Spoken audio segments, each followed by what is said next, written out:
வணக்கம். நம்ம வீடியோ போட்டு ரொம்ப நாள் ஆச்சு. இன்றைக்கி நம்ம மஷ்ரூம் புலாவ் எப்படி செய்கிறதுன்னு பார்க்கலாம். 1 கிலோ அரிசிக்கு 800 கிராம் மஷ்ரூம் எடுத்துக்கிடலாம். மஷ்ரூமை நல்லா தண்ணி ஊற்றி நல்லா அழுக்கு போக நல்லா கழுவிக்கிடலாம். கழுவின மஷ்ரூமை 2 துண்டாக கட் பண்ணிக்கிடலாம். மஷ்ரூமை இப்படி 2 துண்டாக கட் பண்ணி வச்சுக்கோங்க. பிரியாணி பாத்திரத்தில் ஒரு 200 ml எண்ணெய் ஊற்றிக்கிடலாம். கூடவே பட்டை, கிராம்பு, ஏலக்காய் சேர்த்துக்கிடலாம். பட்டை, கிராம்பு பொரிஞ்ச உடனே வெங்காயம் சேர்த்துக்கிடலாம். வெங்காயத்தை நல்லா பொன்னிறமாக வதக்கிக்கலாம்.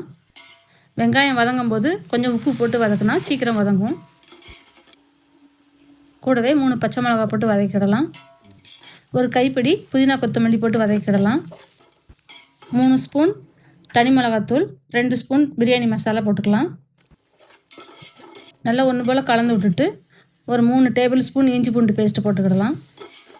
இஞ்சி பூண்டு பச்சை வாசனை போன பிறகு 1 கப் தயிர் ஊற்றிக்கிடலாம். தயிர் சேர்த்த பிறகு நல்லா 3 தக்காளியாக நல்லா பேஸ்டாக்கி ஊற்றிக்கிடலாம். 1 டம்ளர் தண்ணி சேர்த்துட்டு கூடவே காளான் சேர்த்துக்கிடலாம். ஒரு 10 நிமிஷம் காளான் நல்லா வேகட்டும் மசாலாவோட. இப்போ பாஸ்மதி ரைஸ் வேக வைக்கிறதுக்கு கொஞ்சம் சுடுதண்ணி வச்சுருக்கோம். அதில் 1 ஸ்பூன் எண்ணெய் ஊற்றிக்கிட்டால் ரைஸ் ஒட்டாமல் வரும். ரைஸ் அரை வெக்காடு வந்த உடனே வடிச்சிடலாம். வடித்த பாஸ்மதி ரைஸை காளான் வேக வச்சதோட நம்ம கலந்துக்கிடலாம். வடித்த தண்ணியை கொஞ்சமாக எடுத்து நம்ம அளவு பார்த்து ஊற்றிக்கிடலாம்.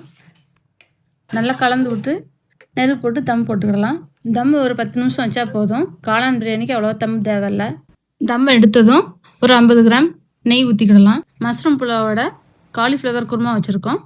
காலிஃப்ளவர் குருமா ரெசிபி வேணும்னா கமெண்ட் பண்ணுங்கள். நன்றி, வணக்கம்.